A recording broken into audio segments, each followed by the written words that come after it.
की व्रत कथा सुनाने वाली हूँ, लेकिन उससे पहले आप मेरे चैनल को सब्सक्राइब कर लीजिए। भगवान महाकाल उन पे अपनी कृपा सदैव बनाए रखे जो मेरे चैनल को सब्सक्राइब करे। यह कथा इस अनुसार है। एक बार शिव जी घूमने जाने के लिए निकले भ्रमण पे, तो माता पार्वती ने कहा कि स्वामी मैं भी आपके साथ निकलूँगी भ्रमण पे। दोनों जन भ्रमण कर रहे थे। इतने में माता पार्वती को भूख लगी। उन्होंने शिव जी से कहा कि मुझे कुछ खाना है। शिव जी ने कहा ठीक है चलो चलते हैं। शिव जी और पार्वती जी दोनों ने सेठ सेठानी का रूप बनाया और एक साहूकारनी के घर गए और उससे कहा कि हमें खीर खांड वाला भोजन खिला दो। साहूकारनी को बड़ा आश्चर्य हुआ। उसने कहा खीर खांड वाला भोजन करना था तो तुम अपने घर से करके क्यों नहीं आए।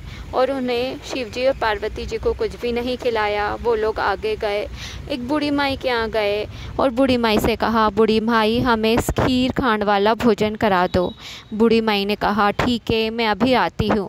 तो शिव जी ने पूछा कि तुम कहाँ जा रही हो। तो बूढ़े भाई ने बोला मैं दूध चावल और खांड लेके आती हूँ।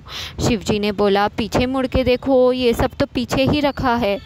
बूढ़ी माई ने देखा तो वहाँ पर दूध चावल और खांड रखा हुआ था। बूढ़ी माई ने उससे खीर बनाई और उनको सेठ सेठानी को बड़े प्यार से खिलाई और बहुत सारी खीर बच गई। तो बूढ़ी माई ने बोला अब मैं इतनी खीर का क्या करूँगी, मेरे घर में तो कोई भी खाने वाला नहीं है। शिव जी पार्वती ने अपनी दृष्टि घुमाई, उससे उनके घर में पूरा घर परिवार हो गया। बूढ़ी माई का झोपड़ी थी वो महल हो गई। अब बूढ़ी माई खीर लेके साहूकारनी के यहाँ गई। साहूकारनी ने पूछा बूढ़ी माई मेरे घर का सारा धन तेरे घर कैसे आ गया। बूढ़ी माई ने बोला मुझे नहीं पता, मेरे घर में तो एक सेठ सेठानी आए थे, उन्होंने खीर खांड वाला भोजन बनाने को कहा था, मैंने उनको यह बना के खिलाया। जब से मेरे घर में ऐसी धन संपदा हो गई है, मेरा पूरा घर परिवार हो गया है। तो फिर सेठ साहूकारनी ने पूछा कि वो सेठ सेठानी कहाँ हैं। तो बूढ़ी माई ने कहा कि अभी अभी निकले हैं।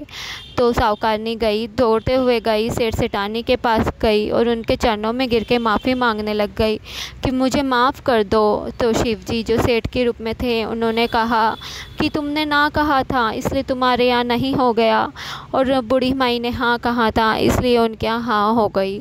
साहूकारनी ने बोला कि कुछ नहीं थोड़ा तो दे दो जिससे मेरा गुजारा चल जाए। शिव जी पार्वती जी अपने असली रूप में आए और उन्होंने बोला कि तेरे गिलोले में घी रहे, तेलड़ी में तेल रहे, तेरा काम चलता रहे, इतना तेरे पैसा रहे पर तेरा धन कभी जुड़े ना। साहूकारनी को भी ऐसा आशीर्वाद देख के शिव जी पार्वती जी अंतर ध्यान हो गए। हे शिव जी पार्वती जी जैसे आपने बूढ़ी माई को दिया, उनके घर अन्न धन घर भंडार भरा, वैसे सबको देना। कहते सुनते उनका